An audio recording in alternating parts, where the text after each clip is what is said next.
Bon allez, bonjour à tous. Aujourd'hui on va faire une vidéo spécifique puisqu'on est avec Tony. C'est Tony qui a fait le diapo. Bonjour. Donc c'est Tony qui va prendre la parole et qui va essayer de nous indiquer ce qu'il faut dire. Très bien. Du coup aujourd'hui on va s'intéresser à Antioche, la ville d'Antioche. On va voir qu'il y a une présentation, enfin on va faire une présentation générale autour des 300, elle est faite autour des 300 après Jésus-Christ. Oui, avant, après. Après Avant, c'est non après. Ah, Non je sais c'est plus. après. C'est après alors. Non c'est après. Voilà, c'est une grande ville commerciale et culturelle et c'est devenu une grande ville aussi grâce justement à Pierre. C'était Pierre qui était passé et qui a rendu cette ville un peu plus attractive. En tout cas, lui, il a ramené le christianisme. Il a ramené le christianisme et ça a ramené justement l'attraction de cette ville parce que sinon cette ville ne serait même pas connue. C'est desquels? Donc c'est le pôle du christianisme ancien. En tout cas, l'un des pôles du christianisme ancien. L'un des pôles du christianisme ancien et c'est pour ça que c'est encore aujourd'hui c'est tombé en ruine apparemment. Antalya ça a été tombé en ruine. Ok. Parce que justement il n'y a plus cette comment dire, le fait de cette suprématie chrétienne, elle n'y est plus en fait. Du coup, même si les traditions perdurent Certaines de leurs traditions intellectuelles, notamment. ouais, certaines de leurs existent encore. C'est pas. Ça perdure, mais malheureusement, économiquement et tout, ça a été une ville maintenant qui est un peu oubliée, Antalya. Et Antioche, c'était une ville très connue grâce au christianisme et grâce à l'arrivée de Paul, notamment dans la ville. Donc voilà, donc on va voir un peu l'aperçu historique. Donc il a été fondé en moins 300 rive gauche. C'est moins 300. Donc avant.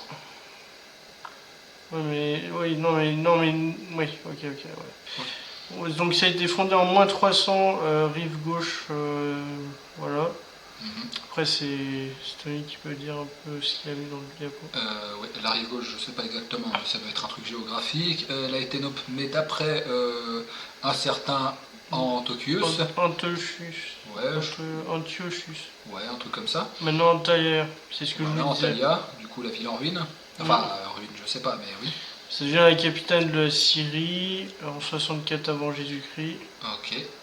Pourquoi ça. D'ailleurs, c'est avant, oui, c'est vrai. Du coup, t'as fait l'historique avant.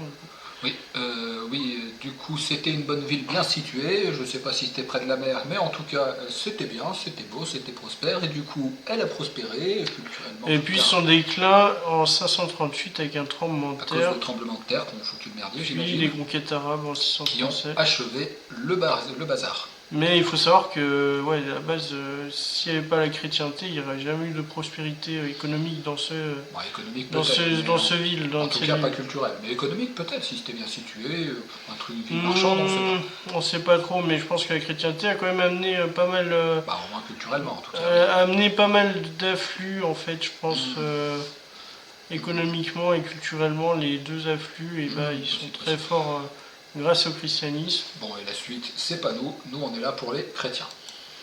Voilà, Antioche a évangélisé les chrétiens de Jérusalem suite à la persécution et après la mort d'Étienne. Et voilà, c'est ce que je vous disais. Voilà, il y a le séjour pendant un an, en 43 après JC, de Paul, et ça a fait à peu près toute la renommée en fait de cette ville. Au passage, à un moment, il était censé y avoir une espèce d'endroit après des miracles dans lequel il était peut-être allé. On ne sait pas si c'est ici, mais en tout cas, il est bel et bien passé en 43 après Jésus. Il a fait son petit séjour, ça on le sait. Oui, mais c'est ça qui a rendu cette ville un peu plus populaire. Et après, justement, il y a eu comment on appelle ça, des successeurs, des évêques qui ont pris en main cette ville justement d'Antioche pour en faire une ville très bien économiquement et socialement. C'est grâce notamment au passage c'est pour ça que le passage de Paul il est très important dès qu'il est installé à Antioche.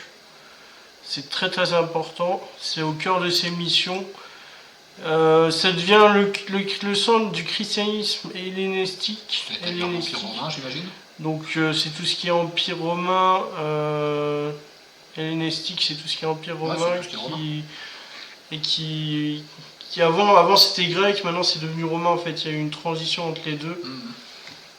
Voilà, Jérusalem, c'est le cœur du christianisme juif. C'est tout le truc des juifs, c'est resté là-bas. Mais comment voilà. ça c'est-à-dire qu'en gros, le cœur du le christianisme, on va dire, des trucs des juifs, c'est quand ça reste Jérusalem, le centre du Barda. Mais la partie, on va dire, de chez nous, enfin oui, Rome, ce serait plus la partie de chez nous, quoi.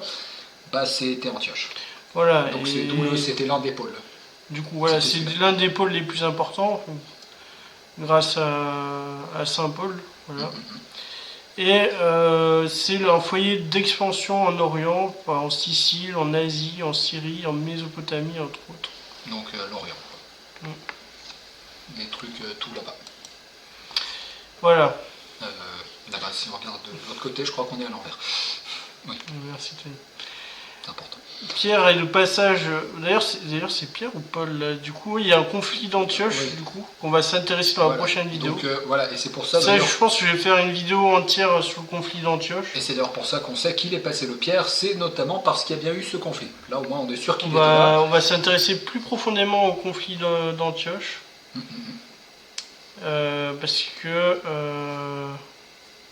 Parce que en fait, ça va être toute la base la plus importante pour justement comprendre toute l'économie, en fait, les flux économiques et les flux sociaux qu'il y a en fait. Voilà. Et t'as rien mis d'autre de spécial? Non, je dis qu'il y avait un certain Saint-Ignace qui avait été dedans, mais on n'en parle pas ici, je crois. Ok. J'espère que vous avez aimé ces petites vidéos en collaboration avec Tony. Hein. C'est Tony qui a fait les diapos, c'est Tony qui a fait les écrits. Bon, j'avais mes propres écrits, mais apparemment, Tony ne sait pas trop. J'en ai repris, mais à la base. Mais voilà, mais en tout cas, j'espère que ça vous intéresse mes vidéos. Mes vidéos sont dans un but de recherche et non dans un but plus. Comment dire? De vulgarisation. Plus de vulgarisation, c'est plus des recherches. Si vous aimez mon contenu, vous pouvez vous abonner et surtout m'aider à améliorer mon contenu à chaque fois. Donc le pouce vers le haut, la cloche, les commentaires, parlez-en à vos proches, tout ça. Voilà, c'est ça. Moi je vous dis à demain pour une nouvelle vidéo. C'était Théo et surtout Tony qui a fait cette vidéo, hein, c'est plus que moi. Allez. Bonjour. Au revoir.